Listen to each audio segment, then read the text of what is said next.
Comment créer un dashboard professionnel en moins de 15 minutes, c'est le sujet de cette vidéo. Vous pouvez suivre ce tutoriel même si vous partez de zéro et dans moins de 15 minutes, vous aurez un dashboard moderne, professionnel que vous serez fier de présenter à votre boss ou à votre client ou simplement de garder comme une première démo de vos compétences et je vais vous guider pas à pas, on est parti. Bon, déjà pour débuter, vous aurez besoin de l'application Power BI Desktop. L'application de bureau est gratuite et je vous mets le lien d'installation dans la description. Lorsque vous ouvrez l'application, vous devriez retrouver un écran dans ce genre-là et je vous invite simplement à cliquer sur Rapport vierge. Et avant de débuter le projet, je vais vous partager un petit paramétrage qui va vous permettre d'avoir une interface moderne dans Power BI sans effort. Pour cela, on va se rendre dans Fichier, ensuite Options et Paramètres, Options. Et on va regarder le menu Fonctionnalités en pré-version et tout en bas, assurez-vous de cocher la case Paramètres visuels modernes. Et si elle n'était pas cochée, vous aurez besoin de redémarrer l'application. Il est temps de passer à la toute première étape d'un projet qui est tout simplement de récupérer les données pertinentes.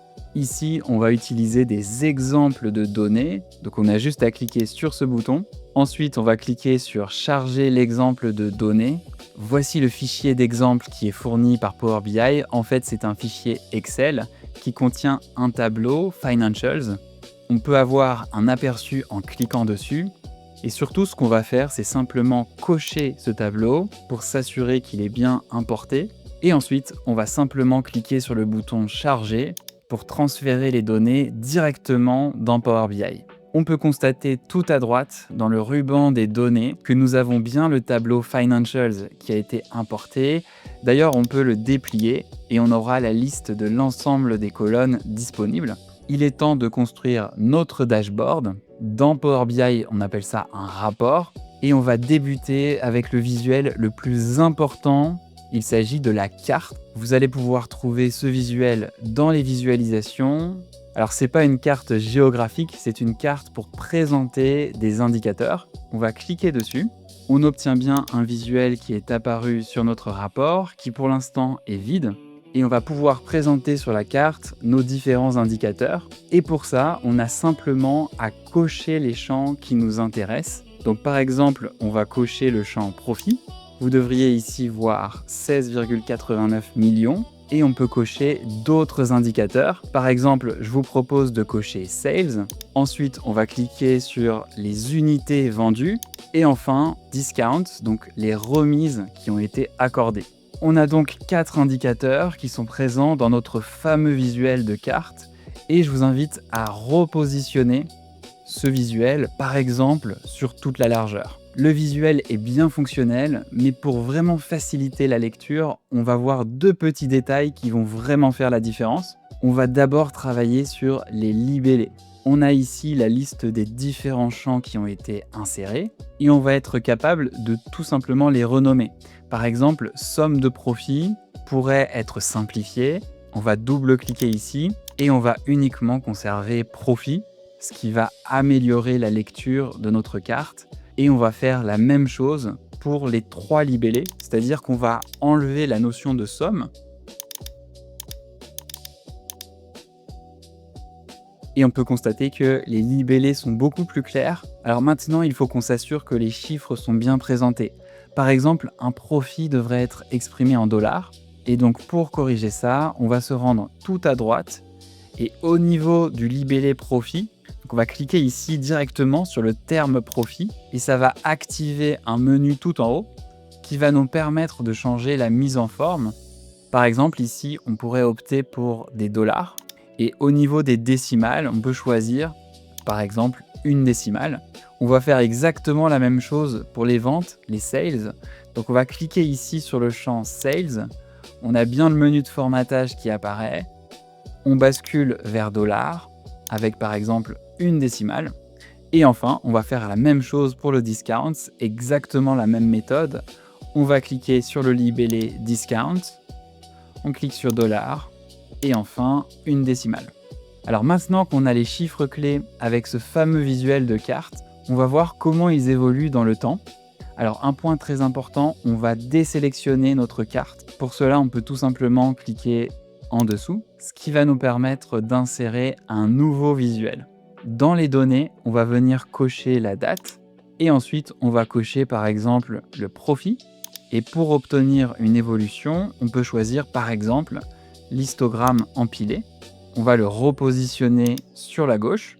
Par défaut, on va avoir une visualisation annuelle pour 2013 et pour 2014. Admettons qu'on souhaite avoir plus de détails. On peut cliquer sur ce bouton et on va descendre sur une visualisation par trimestre. Si on clique à nouveau, on va descendre sur une visualisation mensuelle. Et ensuite, on peut très bien remonter avec cette flèche. Je vous propose pour l'instant de rester à une vision trimestrielle. Bon, maintenant, ajoutons un deuxième graphique pour présenter la répartition du profit par produit. Alors, à nouveau, je vous invite à désélectionner ce graphique en cliquant à côté. Alors ensuite, on va aller cocher les champs qui nous intéressent. Par exemple, le product ainsi que le profit. Et on va choisir une visualisation. Par exemple, la toute première. Et il nous reste juste à repositionner notre graphique. Notre rapport commence à prendre forme. Et maintenant, il faut que je vous partage des paramétrages incontournables pour nos graphiques du bas. Et le premier, ça va être de corriger le titre du graphique. Puisque ici, eh bien, somme de profit, ce n'est pas très parlant. Donc, je vous invite à cliquer sur le visuel de gauche. On va se rendre ici dans Mettre en forme votre visuel. Ensuite, on va aller dans l'onglet Général qui est un petit peu caché. Et on va pouvoir déplier le titre. Et ici, plutôt que somme de profit, on pourrait taper évolution du profit par exemple. Et on va faire la même chose pour le graphique de droite. Alors un autre paramétrage incontournable, ce sont les étiquettes de données. Pour cela, on peut cliquer sur le graphique de gauche, on se rend dans ce menu de formatage et on va tout simplement cocher la case étiquette de données. Et on peut faire la même chose sur le graphique de droite. On clique sur le graphique et on clique sur étiquette de données. Notre rapport est déjà très visuel, mais on va le rendre encore plus intéressant en offrant des filtres visuels à nos utilisateurs. Ici, on souhaite que nos utilisateurs puissent sélectionner un segment de clientèle. Et je vais vous montrer une astuce pour rendre ça très visuel et très intuitif. Premièrement, on va désélectionner le visuel. Par exemple, on va cliquer en bas. Et ensuite, on va cocher le champ qui nous intéresse, le segment. Bon, un segment, c'est tout simplement une catégorie de clients. Certains utilisateurs de notre rapport vont s'intéresser uniquement au gouvernement, d'autres aux grandes entreprises, etc. Alors par défaut ici, on obtient un tableau, ou plus précisément une table dans le langage de Power BI, et on va basculer sur ce visuel qui s'appelle le segment de boutons. On obtient ce genre de mise en forme, et je vous propose de le mettre sur toute la largeur en haut de notre rapport. Alors pour l'instant c'est illisible, mais je vais vous montrer des petits paramétrages qui vont tout changer. Donc on va se rendre ici dans la mise en forme du visuel et il y a une petite astuce qui va vraiment faciliter les choses, c'est la présélection de style. Donc ici, plutôt que d'avoir le style par défaut, on va choisir un style sous forme de tab et nos utilisateurs auront juste à cliquer sur le segment qui les intéresse. Donc vous pouvez tester par exemple entreprise et pour l'instant on peut sélectionner un seul segment à la fois et on souhaiterait autoriser la sélection de plusieurs segments. Donc un petit paramétrage extrêmement simple, on va se rendre ici dans paramètres du segment et on va tout simplement décocher la sélection simple et on peut maintenant sélectionner un ou plusieurs segments. Alors maintenant, on va ajouter une petite touche finale pour rendre ce rapport encore plus visuel. Donc voyons un exemple. Admettons qu'on sélectionne entreprise et mid-market. Et ici, ce qu'on peut observer en bas, c'est qu'il y a certains trimestres et certains produits qui sont dans le rouge, qui sont en négatif. Et justement, pour rendre ça encore plus visuel et pour alerter notre utilisateur, on va colorier automatiquement ces valeurs en rouge. C'est le genre de changement qui est ultra simple, mais qui va avoir un gros impact visuel. Donc je vous propose de cliquer sur le graphique de gauche. Ensuite, on va se rendre ici dans Mettre en forme votre visuel. On va cliquer sur Colonne. Et pour l'instant, la couleur par défaut, c'est le bleu. Et on va cliquer sur ce bouton. Ça va nous permettre de choisir un style. On va opter pour une règle et cette règle va être basée sur le profit, ou plus spécifiquement somme de profit. Et ici, on va conserver cette règle qui dit que si on est entre le minimum et 0, alors on va changer la couleur. On va simplement opter par exemple ici pour la couleur rouge et on a simplement à cliquer sur OK pour valider cette mise en forme.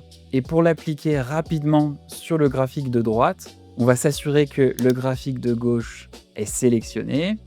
On va cliquer sur ce bouton, reproduire la mise en forme, et on va appliquer la mise en forme sur notre graphique à droite. Alors bien évidemment, c'est dynamique. Donc par exemple, si on ajoute ici le gouvernement, c'est un peu mieux, on n'a aucun trimestre dans le rouge. Bon, j'espère que cette prise en main de Power BI vous a plu. Faites-moi un feedback en commentaire, dites-moi ce que vous en avez pensé. Il y a encore plein d'astuces de base que je pourrais vous partager dans une prochaine vidéo. Donc je compte sur vous pour laisser un like et un commentaire, et je vous invite à vous abonner puisque on se retrouve dès la semaine prochaine dans une autre vidéo.